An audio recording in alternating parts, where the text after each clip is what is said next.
Hey folks, thanks for stopping by the farm. What I want to do today is kind of take a walk around the farm. I know I put some videos out, but I've never really showed you what I've actually got here and what I'm doing.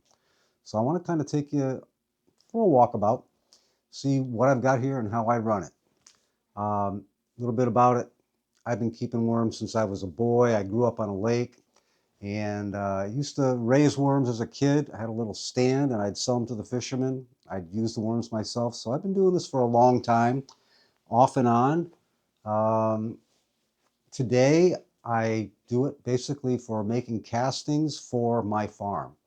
That's the only fertilizer, soil amendment that I use other than, leaf molds and that kind of good stuff. All boils down to worms. I also sell castings at the farmer's market, do really well. A lot of people are really getting interested in the casting market and what they do. So what have I got here? Basically, I've got 17 mortar style bins and 3 larger bins like Moby here. And we're going to go ahead and take a look at all of those individually because all of my bins are in 3 different places of the house. And these 3 different places have very different climates, and we're gonna talk about that, not in detail, but as we go along. So what this is going to be is a series of videos. This is just going to be the first one showing you what I've got. After that, what I'm going to do is be making videos every week or so, hopefully, um, showing how I take care of the bins, how I right now is harvest. This is October. Here in New England, growing season is pretty much done. I'm harvesting all the castings. I'm going to be refreshing all of the bins, getting them ready for another 4 months, 5 months of building up more castings for the springtime, for my seed starter, for my beds in at the farm. Um, so basically, let's take a walk around. I'm going to show you what each one looks like. Let's go first up to what I affectionately call the Cat Haven area. Let's go. Okay, this is Cat Haven. Now, why do I call it that? Because right there, this is the eastern window, and this is the first place the sun hits. And in the morning, the cats are right here. This table is where basically all the work gets done. All the harvesting of the castings, a lot of the feeding, especially for this area up here. My projects, now as you can see, I'm a mess. This is a mess, but this is a worm farm, okay? It's allowed to be that way. I'm fortunate that I can have that. That is today's feeding for these guys up here. So where are these guys up here? I've got 2 rows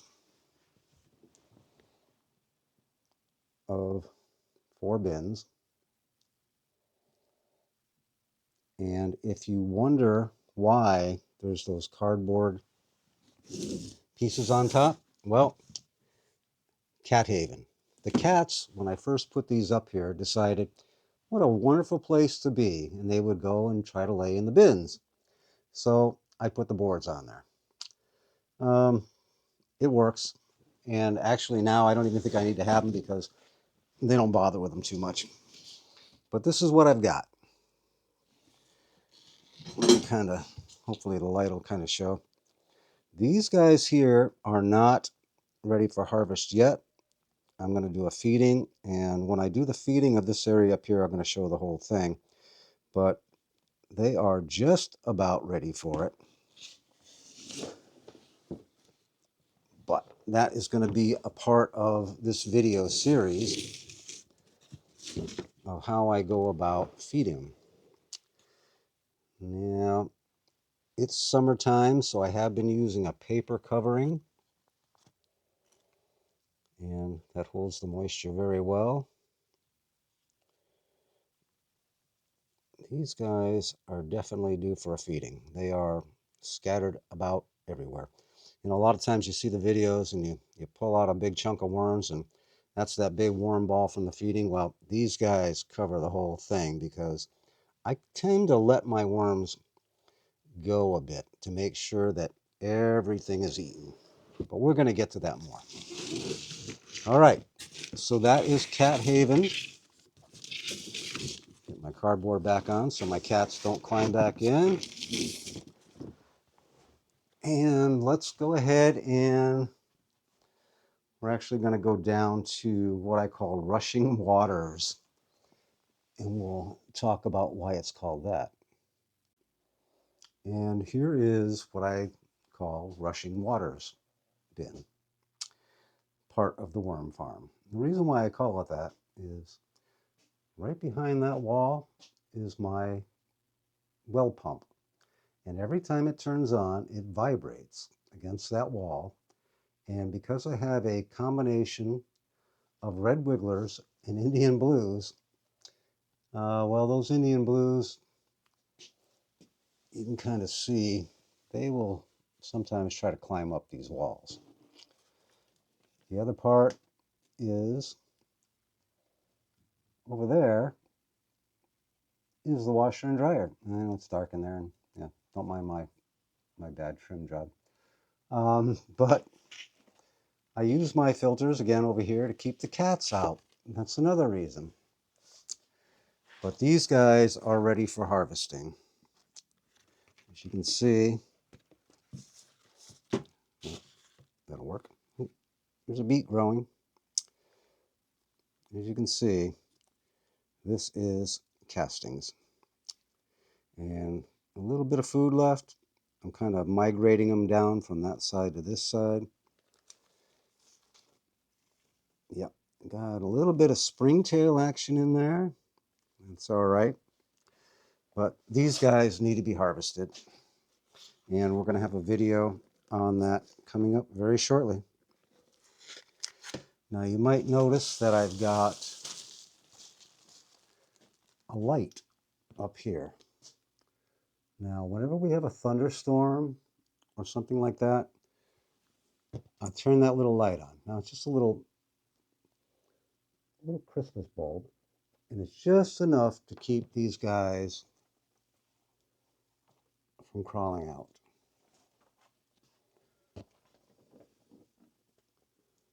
But again, yeah, these guys probably will be the next video of how I harvest the castings. And we'll see the rushing water bin turn into rushing castings bins. Okay, this area is what I like to call Amazon Desert. And you probably might recognize this is where I do my introductions and talking parts. Why do I call it the Amazon Desert? Well, right there is the furnace. A lot of heat, a lot of dry air. Right over here is the wood stove. A lot of very, very dry heat. So what have I got down here? I've got one mortar tray bin. This guy is definitely ready for harvest, and we're going to do that together. I'm going to show you how I harvest this and reset it.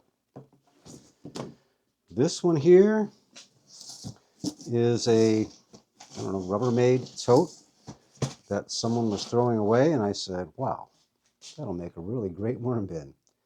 And so I grabbed it up. Now, I don't know if you've seen my other video. Just recently, I noticed how, I don't know if the camera's going to really show it. This is a lot more chunky stuff. Well, that part is fairly new, as where this part over here has been running for a couple of months. And you can see that is all casting. So this bin, what I do is I will harvest half and then reset it. Notice the leaves. Of course, you got to have an avocado shell in there. And I'll go bing bong, ping pong them. And that, what it does, it helps to keep the biology. When you set up the new part, that biology from the old part just goes right inside of it, and vice versa. Down below it, I've got another one that I basically saved from the scrap bin, and I run it the same way. See, one side is chunky stuff with leaves and stuff, and the other side is ready for harvesting. And we will be showing that in this series of videos. Stick around for this series, folks. And what I'd like for this to do is really to be a learning experience, not just for people watching like yourselves, but for me too, because it's going to be a way for me to kind of document what's going on at the farm, what works, what doesn't work. Moby. Moby was I don't know, I think it was a 50-gallon bin that I cut in half to make this. Same process as the other large bins. This is the part that's fairly new. That's the part that's going to be harvested. And then I've got these guys down here. These are actually not mortar bins. These are bus tray bins that I got from Amazon. And they're great. They're small. These guys are not ready to be harvested. But what I'm going to show you what I do is how I go ahead and refresh these throughout, throughout the feedings, throughout the time period until they're totally ready to be harvested. I would say this is probably about a month away from harvest. And when I show you how I do this, you're going to see why we do it that way, why I do it that way. All right. From here, what we'll do is I'm going to go ahead and sit down and talk for a minute about the hows and the whys and the whats and the wheres of what we're doing here and why you might want to go ahead and hit that subscribe button and stick around and see what's going on later on. So you can't have a farm without tools, right? Well, I'm going to show you something. That's biochar, and that is a tool. But that's not one of the most important ones. Let's go take a walk. This right here, you might recognize one of these from the old days. This is an old compost tumbler. You got your handle there to turn it with. I got this thing probably 12 years ago for free. Somebody was giving it away. And I did use it for compost, but today I use it to make worm bedding. We're going to go over that in this series of videos. Now, speaking of compost, well, we've got some pre-compost. This will get used. It'll go in that tumbler. We've got wood chips, and we've got some older compost. That's going to be turned and eventually go into this bin. But something that's real important that I use in all of my worm works is leaves, and especially leaf mold. It's already basically perfect leaf mold right here. But once the worms get a hold of it, I will mix this with some pre-compost, with some cardboard, with other things, and throw it in that tumbler, tumble it all together. This makes the best, as in my mind, this makes the best worm bedding that you can actually put in there. Oh, and then there's chickens too. They make good worm bedding too. No, not the chickens, but what they make. We're going to do a lot of talking about worm feeding and how you can actually get a lot of your food for your worms for free. What you're looking at here is comfrey. Now, this plant 2 weeks ago was huge, and I cut a bunch off because I like to dry my comfrey out. I like to mix it in with the regular food, freeze it, thaw it, and then give it to them.